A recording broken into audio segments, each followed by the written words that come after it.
Hey guys, welcome back to this little series we're doing on the Christmas songs of Hal Leonard's book, Christmas Carols. I'm treating these as beginner lessons, so if you've started guitar within the last couple of months, these would be right in your wheelhouse right now. If you've been following along and you're 200 lessons in, you're about 5 years down the road, these are coming to you way too late, but they still might be some fun, and I'll give you a little bit of an angle as to how you can use them slightly differently than the beginner guitarist. But this is really going to be a compendium here, a little bit of a library of Christmas songs that are accessible to a beginner. If you start in 5 years, and hopefully these videos are still out there, and you find this course and you're playing along, then you can just go into this playlist or this course on Christmas songs and then pick out a handful of songs you'd like to do. We've moved from the key of G in this book now to the key of D. D has 2 sharps. Again, in terms of the lessons, I covered this about 10 months ago. If you've been following along doing lessons at a pace that makes sense, you may have covered this 2 or 3 years ago, depending on how far you are into these 200 and so videos. But the key of D starts on D, D, E, F sharp, G, A, B, C sharp, and D. So on the 4th string, D, E, F is 3rd fret, so F sharp is 4th. D, E, F sharp, G, A, B, C sharp, D. That's the 2nd sharp we develop in the system, and it's the leading tone in the key of D. The major scale is built on the steps whole step, half step, whole step, whole step, whole step, half. I wrote it out once here. D to E is a whole step. That's a 2 fret gap from open to 2. E to F sharp is a whole step.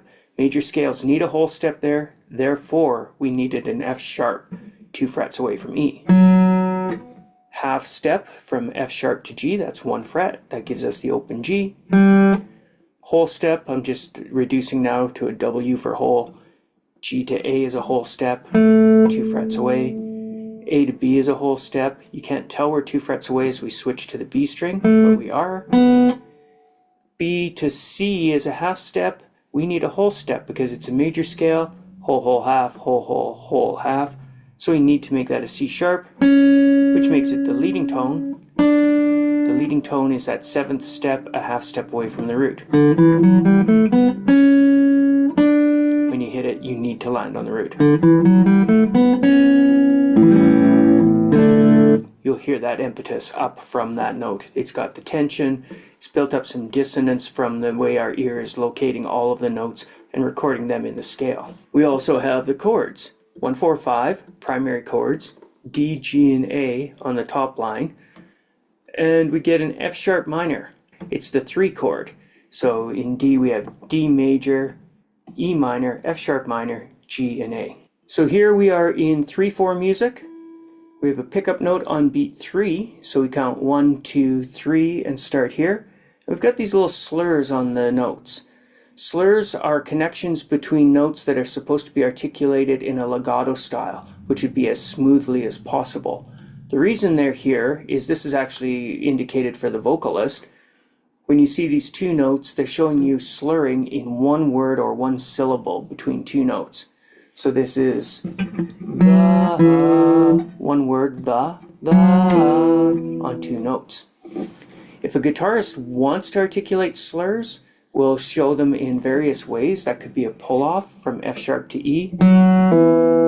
We don't pick the E, we just pull the F sharp off so we hear the E.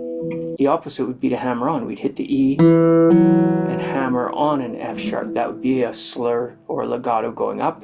We can also do them as slides. In this case, I'm not going to articulate any of them. They didn't put them in there for the guitarist, but for the singer.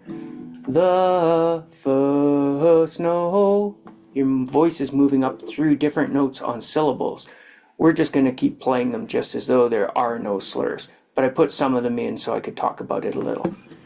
So, F sharp, 4th fret, to E, down to open D. A thing I love about this song that's a little different than a lot is we're playing in D, but we're starting down here on the 3, getting down to the bottom root, and ending on a 3. You don't see that as often. Usually you resolve on the root.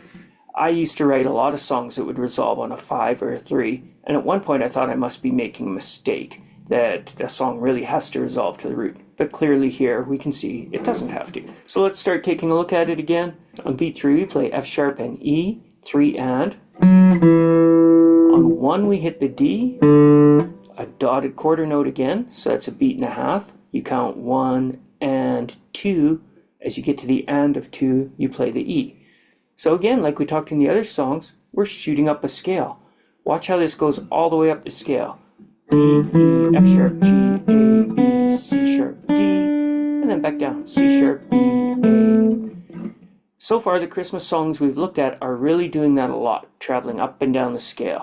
So here we go again. F sharp to E. Start climbing the scale. On and of 2 is E.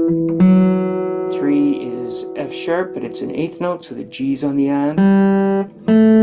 We land on a very consonant note, the 5, and coincidentally, hold it for 2 beats to really enjoy it. Also with a 5 chord under it. Continue up the scale, B to C sharp, the leading tone. Peak at the D. We've walked all the way up to the root, and we come straight back down the scale. Land on and pause on that 5 again. Climb back up the scale, and down, and up. Our first leap from the root to the 5, probably the best leap there is in music. You're dropping from the root down to the 5 of the scale. And continue the walk. As you hit F sharp, you've landed on the 3 of the D chord. They're not using their repeat sign here. They've actually duplicated this A section one more time. I'm going to use the repeat. A little out of order, there can be some confusion, but this is just while we talk, I can just save space. So I'm hitting F sharp and E and going back up here for the next verse. Not using this F sharp because the repeat sign comes after it. So F sharp to E and to this D, we're in the next verse in fields where they lay. So F sharp, E, and D for a beat and a half. 1 and 2, E on the and, 3 and 1 and 2, the A holds for 2 beats, B, C sharp on beat 3 and, walk down the scale on quarter notes, 1, 2, 3, hold this A, half note for 2 beats, 1, 2, climb up on 3, 3 and, walk down the scale on quarters again, 1, 2, 3, back up on quarters, 1, 2, 3, we get our leap again, D down to A, and continue down the scale. This lick, F sharp to E, brings us to the D of the chorus. And this is Noel, Noel, as we climb back up. So on beat 3, 4, on beat 3, 3 and 1 and 2 and 3 and, so it's identical to the verse. Leap now from the A to the D, the 5 to the root. We leaped one way, D down to the A, now we're going back up A to D, and coming down the scale. D, C sharp. So we land on this B. That phrase feels partially finished. And then we tag on the B to the A. That's our first repeated note as well. That's another technique in your own compositions you can think about. Scales, leaps, and repetitions on notes. So we're on the B, B, A, leap again, back up to the D, the root. Walk down the scale again, bounce off the 5 and go back up, and leap back down from D to A, root to 5. Now the song actually uses a repeat. That repeat sign now at the end of the chorus sends us up to another set of verses. Again, I'm using this repeat from here to repeat my verse twice, and from the end to repeat the whole song. I shouldn't do that, but because we're talking about it, you can understand where I'm going. So that means we do the whole song again. Let's play through it once or twice here. I have no idea if I can actually get very many chords into this because the notes are so low, they're interfering with my chords, and they're going to be climbing through the scale so much that there's not a lot of room for chords. But we'll see what kind of harmony I can get in here for you while we play. 1 and 2 and 3 and 1 and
That'll do it for now, guys. Take her easy. Bye for now.